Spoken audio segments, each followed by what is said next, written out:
அன்பர்களே, நண்பர்களே, உங்கள் பாலுவின் இனிய காலை வணக்கம். இன்று 15/5/2024, அதாவது வைகாசி மாதம் 2ஆம் தேதி, புதன்கிழமை, அஷ்டமி திதி. அன்னைக்கு ஃபுல்லாக அது இருந்துக்கிட்டு இருக்கு. ஆயில்ய நட்சத்திரம் பகல் 3:25 வரை, அதற்கு மேல் மக நட்சத்திரம். அப்போ சந்திராஷ்டமம் பகல் 3:25 வரை தனுசு ராசிக்காரங்களுக்கு, அதற்கு மேலே மகர ராசிக்காரங்களுக்கு. இன்று ராகு காலம் 12லேருந்து 1:30 மணி வரை, யமகண்டம் காலையில் 7:30லேருந்து 9 வரை, நல்ல நேரங்கிறது காலையில் 9:30லேருந்து 10:30 வரை, அதே மாதிரி சாயங்காலம் 4:30லேருந்து 5:30 வரை. உங்களுக்கு நீங்கள் அணிய வேண்டிய உடையின் நிறம் பச்சை. அதே மாதிரி அவாய்ட் பண்ண வேண்டியது ரெட்டு. சாப்பிடக்கூடியது முள்ளங்கி அல்லது புதினா, அந்த மாதிரி சாப்பிட்டுக்கலாம். இப்போது நம்ம ஆடி மாதம் பிறந்தவங்களை பற்றிய சில 2-3 பாயிண்ட்ஸுகளை பார்த்தோம். இப்போவும் கொஞ்சம் டச் பண்ணிவிட்டு நம்ம ஜோதிட ராசி பலன் நிகழ்ச்சிக்குள் செல்வோம். இந்த ஆடி மாதம் பிறந்தவங்க கொஞ்சம் அவசரம் கொடுக்க, எடுத்த உடனே முடிச்சணுங்கிற மாதிரி ஸ்பீடாக இருந்து கொடுக்கக்கூடியவங்க. கொஞ்சம் பயந்த சுபாவம், ரொம்ப தைரியசாலின்னு சொல்கிறதுக்கு இல்லை. அதே மாதிரி கொஞ்சம் பிடிவாத குணம் இருக்குது, அது அவங்களுக்கு ஜாஸ்தி இருந்துக்கிட்டு இருக்கோம். முக்கியமான விஷயங்களை கூட, சில விஷயங்களை உடனே மறந்துடுவார். சில விஷயங்களை அடிக்கடி பழைய விஷயங்களை ஞாபகப்படுத்திக்கிட்டே இருப்பார். நான் அப்படி இருக்கும்போது அப்படி இருந்துச்சு, இப்படி இருந்துச்சு, எங்கள் மம்மி இப்படி திட்டுற மாதிரி பழைய விஷயங்களை அடிக்கடி நினைவுபடுத்தக்கூடியவர். அதே சமயம் அவர்கிட்ட உள்ள பிள்ளைன்னா ரொம்ப இறக்க குணம், ரொம்ப சாஃப்ட் ஹார்ட்டுன்னு வச்சுக்கோங்களேன்.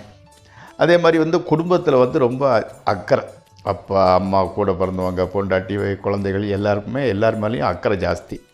அதே மாதிரி ரொம்ப சிக்கனம், காசை ஜாஸ்தி செலவு பண்ண மாட்டார், சிக்கனம். போஜன பிரியர், அப்படின்னா சாப்பாட்டில் ரொம்ப இஷ்டம். சாதம் வகை வகையாக, காய் கறி கூட்டு அப்படி வச்சு சாப்பிடணும்னு நினைக்கக்கூடியவர். சாப்பாட்டில் ரொம்ப இஷ்டம், ரசித்து சாப்பிடக்கூடியவர். சின்ன வியாதி வந்தாலும் அவங்களால தாங்க முடியாது, சகிக்க முடியாது. ஆமாம். அதே மாதிரி கூட்டு முயற்சியில், பார்ட்னர்ஷிப்பிலலாம் எதுவும் செய்ய மாட்டார். இண்டிவிஜுவலாக செய்வார், இல்லைன்னா விட்டுருவார். ஆமாம், அது நல்ல பழக்கம்தான். இவங்களுக்கு வயிற்று கோளாறு, தலைவலி, மலச்சிக்கல், கண் பார்வையில் அவ்வப்போது பிரச்சனை வர்றது, கண்ணில் நீர் வடிது, இந்த மாதிரிப்பட்ட பிரச்சனைகள் வாட்டும். என்ன காரணம்னா, ஒவ்வொரு உடம்பில் ஹீட் ஆகி அதனால் நடக்கும். அப்போது இவங்க அடிக்கடி எண்ணெய் தேய்த்து குளிப்பது நல்லது. அதாவது நல்லெண்ணெயை தேய்ச்சி குளிக்கிறது ஓரளவு இந்த வியாதிகளெல்லாம் கட்டுப்படும். இப்போது நாம் 12 ராசிகளுக்கு உண்டான பலன்களை பார்ப்போம். இந்த நிகழ்ச்சி உங்களுக்கு பயன்படுவதாக இருந்தால் சப்ஸ்கிரைப் செய்யவும், நண்பர்களுடன் பகிர்ந்து கொள்ளவும்.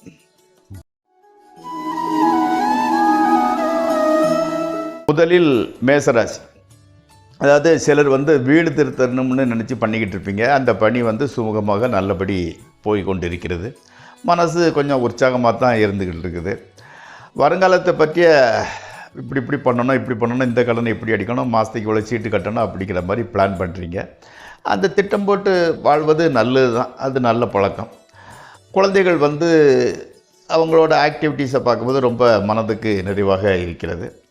பணப்பழக்கம் கூட ஓரளவு பரவாயில்ல. அப்போ என்னென்னா, இன்றைய பொழுது ஓரளவு நல்ல பொழுதாகவே கழிகிறது. அடுத்து ரிஷபராசி. ரிஷபராசிக்காரங்கள் எப்படின்னா, புதிய வீட்டுக்கு போகிறது அல்லது புதிய வீடு வாங்கிறது, 2ல் ஏதோ ஒன்று நடக்க போகிறது. புதிய வீடு பார்க்குறதா இருந்தால் வீட்டுக்கு பக்கத்தில், ரொம்ப தூரம் இல்லாமல் அந்த ஏரியாவிலேயே உங்களுக்கு கிடைக்கிறதுக்கு வாய்ப்பு நல்லா இருந்துக்கிட்டு இருக்குது. ஏதாவது ஒரு ப்ராஜெக்ட் வெற்றியை நோக்கி போகிறது மாதிரி தான் போய்கிட்டு இருக்குது. இன்னும் சக்ஸஸ் ஆகலை, கூடிய சீக்கிரம் சக்ஸஸ் ஆகும். உத்தியோகம் பார்க்குறவங்களுக்கு உத்தியோகம் நல்லா தான் போய்கிட்டு இருக்குது. கணவன் மனைவி உறவு ஓகே. அடுத்து மிதுன ராசி. பணம், வர வேண்டிய பணம் வாரது மாதிரி இருக்குது, வரமாட்டேங்குது, கொஞ்சம் தள்ளி போய்கிட்டே இருந்துக்கிட்டு இருக்குது. நீங்களும் கடனை அடைக்கிறதுக்கு வாய்தா வாங்குறீங்க. வர வேண்டியது வரலவா 10,000 வாய்தா வாங்கிட்டு இருக்கிறீங்க. கூடிய சீக்கிரம் கடனை அடைச்சிடுவீங்க. உடல் ஓரளவு ஆரோக்கியம் நல்லா இருந்துக்கிட்டு இருக்குது. கடல் கடந்த கான்டாக்ட் இருக்குது இல்லையா, அவங்களுக்கு ஒரு நல்ல வாய்ப்பு. நட்பு வட்டாரம் ஜாஸ்தியாகிட்டே போகுது. அவரோட தொடர்பு மூலமாக இன்னொருத்தர்னு அறிமுகமாகிட்டு போகிறாங்க. நட்பு வட்டாரம் மிகப்பெரிய அளவில் விரிவடைகிறது. அடுத்து கடகராசி. கடகராசிக்காரங்களுக்கு உங்கள் குடும்ப நலனுக்கு உங்கள் உழைப்பு வந்து குடும்பத்துக்குள்ள நலனுக்காகத்தான் பயன்பட்டுக்கிட்டு இருந்துக்கிட்டு இருக்குது. பேச்சு சாமர்த்தியம் ஜாஸ்தி இருந்துக்கிட்டு இருக்கிறீங்க. அதே மாதிரி வந்து குடும்பத்தினர் கூட உங்கள் மீது நிறைய நம்பிக்கையும் பாசமும் வச்சுருக்குறாங்க. வளர்ப்புற காலத்தில் வந்து ரொம்ப ஆக்டிவாக இருக்கிறீங்க, ரொம்ப உற்சாகம் இருந்துக்கிட்டு இருக்கிறீங்க. அதே மாதிரி வந்து தேய்பிற காலத்தில் கொஞ்சம் டல்லாகிது, மனம் வந்து அலைபாயிறது மாதிரி இருந்துக்கிட்டு இருக்குது. குழந்தைகளோட வளர்ச்சி வந்து நல்லா தான் போய்கிட்டு இருக்குது. அடுத்து சிம்மராசி. வேண்டாத செலவை எதிர்கொள்ள வேண்டிய சூழ்நிலை இருந்துக்கிட்டு இருக்குது. உத்தியோகம் இல்லாமல் இருந்துக்கிட்டு இருக்கிறவங்களுக்கு நல்ல உத்தியோகம், அது சொல்ல வேண்டியோம்னா நல்ல உத்தியோகம் கிடைக்கிறது. திருமணம் ஆகாதவங்களுக்கு கல்யாணம் மட்டும்தான் கொஞ்சம் தடங்களாக போய்கிட்டு இருந்துக்கிட்டு இருக்குது. ஃப்ரெண்ட்ஸ்லாம் உங்களுக்கு ரொம்ப சப்போர்ட்டிவாக இருந்துக்கிட்டு இருக்கிறாங்க. அதே மாதிரி கேட்ட அளவு பணம் வருது, பண ரொட்டேஷன் வந்து நல்லா இருந்துக்கிட்டு இருக்குது. அடுத்து கன்னியாராசி. அதாவது வந்து ஒரு ஊருக்கு போகணும்னு பிரயாணம் எல்லாம் ஃபிக்ஸ் பண்ணிட்டீங்க, அதை வந்து போஸ்ட்போன் ஆகிடுச்சு, அன்றைக்கி போக முடியலை, இன்னொரு நாள் போய்க்கலாம் இந்த மாதிரி விட்டுட்டீங்க. அம்மாவுக்கு வந்து கொஞ்சம் உடல்நிலையில் சின்ன பிரச்சனை இருந்துக்கிட்டு இருக்குது. மனக்குழப்பம் வந்து அதிகமாகுது. அதனால தான் அந்த போஸ்ட்போன் பண்ணது அந்த பிரயாணத்தை கூட. மனம் டல்லாராக இருந்துக்கிட்டு கன்ஃபியூஷனாக இருக்குது. இப்போ போயிட்டு என்ன ஆகுறது அப்படிங்கிறதுனால இருக்குது. உடம்பில் கூட அது உற்சாகங்கிறது ரொம்ப குறைவாக இருக்கிறது. உத்தியோகத்தில் கூட சின்ன சின்ன பிரச்சனைகள், பக்கத்தில் கொலீக்ஸ் வந்து அதை பண்ணுறது இதை பண்ணுறதுங்கிற மாதிரி சின்ன பிரச்சனை இருந்துக்கிட்டு இருக்குது. ஆனால் எல்லாமே சரியாயிரும். மனசில் தான் குழப்பமாக இருந்துக்கிட்டு எல்லாம் சரியாகிவிடும், பயம் வேண்டாம். அடுத்து வந்து துளாராசி. தொழிலில் வந்து நீங்கள் செய்யக்கூடிய தொழிலில் வந்து லாபம் வந்து நல்லா வந்துக்கிட்டு இருக்குது. அதே மாதிரி fashion designing, architect, interior decoration, hotel management, அதாவது வந்து அந்த சுக்கிரன் சம்மந்தப்பட்ட துறையில் உள்ளவங்களுக்கு நல்ல வாய்ப்பு வருது. கட்டியாக பிடிச்சிக்கோங்க, உபயோகித்து கொள்ளுங்கள். அம்மா அப்பா உடல்நல ஓகே, நல்லா தான் இருந்துக்கிட்டு இருக்குது. பணம் வந்து நல்லா வருது, ஆனால் சேவிங்ஸுங்கிறது தான் இல்லை. அந்த டிபார்ட்மெண்ட் தான் நீங்கள் ஜாக்கிரதையாக பார்த்துக்கணும். அடுத்து விருச்சிக ராசி.